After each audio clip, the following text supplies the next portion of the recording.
Let's do this thing. Let's do this. Welcome everybody to a new video series that I am entitling the Portrait Photography Sessions, and this is going to be a look into certain individuals and their passions and their hobbies and what excites them about those passions, as well as a look into portrait photography from somebody who does not shoot portrait photography. I'm talking about myself.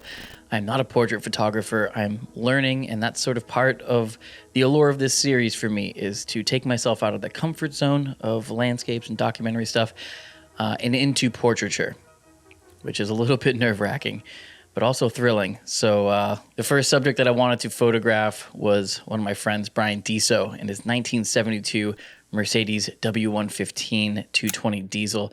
This car is absolutely stellar looking. Those really beautiful German engineered, diesel cars are just really, really beautiful.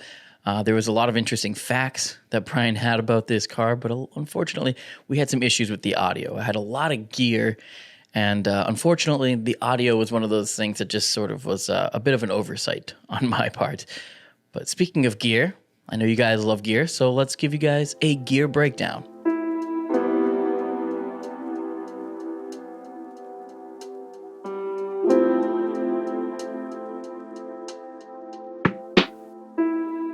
I shot a lot of the A-roll and B-roll, which is the video side of things, on the Fuji X-T4, as well as my VHS camera, the Panasonic AG456.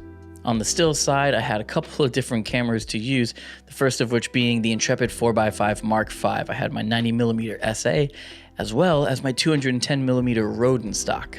We also had the Yashica Mat 124G, and last but certainly not least, the Fuji GSW 690 Mark III. Love that camera. Love all these cameras, really.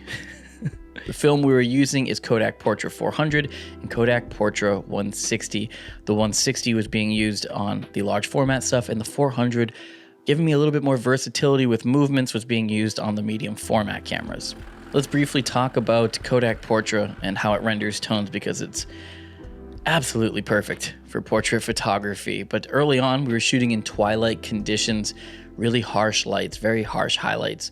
And eventually, as the day progressed, we got into blue hour, which is really where I wanted to take most of my portraits. But even in blue hour, when it was pretty dark, you're really dealing with pretty slow shutter speed. So it did introduce more challenges as it got darker. But the one thing that I really liked about Portra was how it transitioned from like a really beautiful, soft, subtle film in the twilight hours, where everything was sort of warm, soft, and it had almost like a sepia tone or a sepia, depending how you want to say it, to really like harsh overtones of like blue and magenta and orange in blue hour, especially with the light coming through. A lot of the interior shots of the car that I used in blue hour were just really interesting and very dramatic. So it's really fascinating to see the difference is that the same exact film stock shot at the exact same ISO changes within different color palettes and different lighting scenarios. So this is the OM615 Mercedes diesel 2.2 liter. It was used in both automotive and marine applications by Mercedes, and it makes 50 wheel horsepower, so probably 55 brake horsepower and 90 foot-pounds of torque. 0 to 60 happens eventually, someday. It does get up to 60 fine. It's screaming though. It's geared down so that way you can accelerate, because otherwise with 50 horsepower you're not going anywhere, when I first brought it home, it was leaking diesel fuel profusely out of the fuel injection pump here. And the issue was O-rings that had essentially dry rotted. And they're impossible to find, but I did find them. I tried to source another pump, so I actually bought a whole other pump and pulled those out, and those were also dry rotted. So eventually I did find the right ones, and it's not leaking, so what a treat.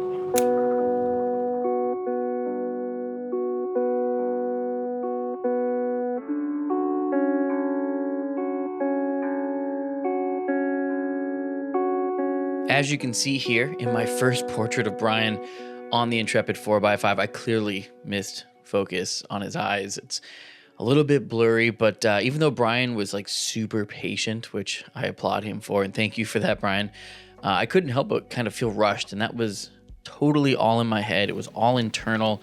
I sort of always feel that way when I'm out shooting. I feel like I've got a small amount of time to do what I want to do, and I need to rush to get everything in that I want to do.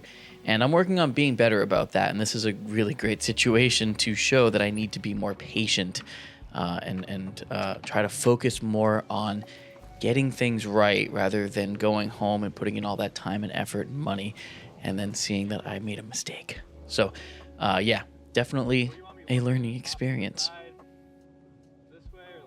I took another of Brian standing in front of his Mercedes, and this one focus was definitely on, but the lighting was not. I was not in love with this lighting situation. It was really, really difficult, very harsh coming in. I probably would have decided on a different background or a different backdrop.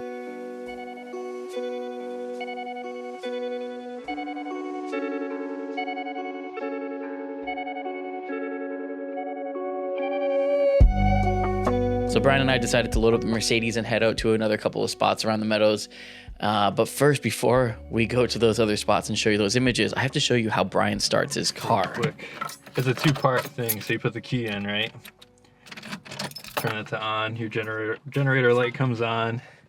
Then you pull and hold. This is the glow for the diesel glow plugs. It's part of the circuit, so it'll incandesce once it's warmed up. It's just a heating element, basically. Okay.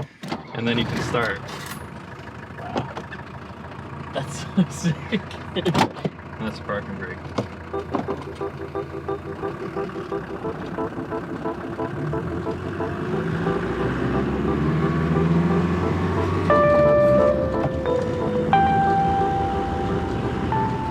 We're out here with Brian Diso, getting some shots, and the sun just set.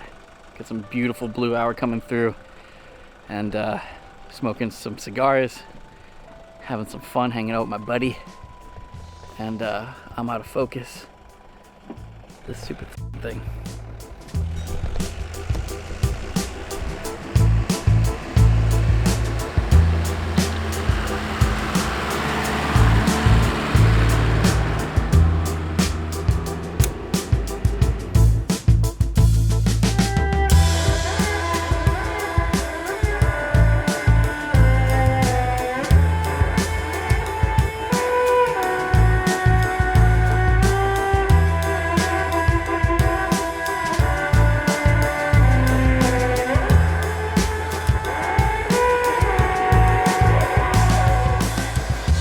My favorite pictures were taken just after dusk. This one here I took on the Yashica Mat 124G of the headlight of the Mercedes, and I gotta say, there's obviously some blur here. Technically, it's not very proficient, but there's something about this image that I've looked at, I don't know, more than any other image I've taken over the last couple of months. In fact, I've turned it into my background on my computer. It just has a feel. It has a sense of, like, you can almost smell the diesel fuel, you can smell the dust and dirt in the air, you can almost smell the earth, you can hear the engine. There's so much about this image that I just feel like in a right moment, it's chaotic, it's devoid of technical perfection, but in that sense it is perfect, and it's probably one of my favorite pictures I've taken all year. So my last image of the night was on the 4x5 with the 90mm Super Anguillon, and this was a portrait of Brian and his Mercedes with the crops in the background. You can see just a little bit of mountain in the background. And you get a little bit of light, but that was sort of the biggest issue, was that there was very, very little light. It was post-dawn at this point, very dark, so it required very long exposure times, especially when it comes to shooting a portrait. When you're shooting a portrait for 8 seconds, you're gonna get some mistakes. So fortunately, most of Brian's body was pretty stationary, but his head did move at a couple of points in the exposure, which is why you can see his head is a bit blurry in this image. And that is no fault of Brian's. That is all my fault. Again, all of this is a big learning experience for me. And maybe asking my subject to stand completely still for 8 seconds is not the greatest idea. And that's part of my learning experience here, is trying to figure out how I'm going to work around these things, and maybe introducing a flash or something like that might help a little bit more. But yeah, ultimately, despite Brian's head being blurry, I actually kind of like this image. So that's going to wrap this video up. And like I said at the beginning, this is just going to be an exploration not only of the people that I'm photographing and their passions, but as a way to learn and understand portrait photography. So if you're somebody who shoots portrait photography, whether it's in studio or in a field, on site, whatever it is, if you have any tips, or even if you have some criticisms, go ahead and comment down below. It's going to help out me. It might help out somebody else who's learning, but I just want to make sure that everybody feels like their ideas and their work and their vision is important. So let's always keep that in mind.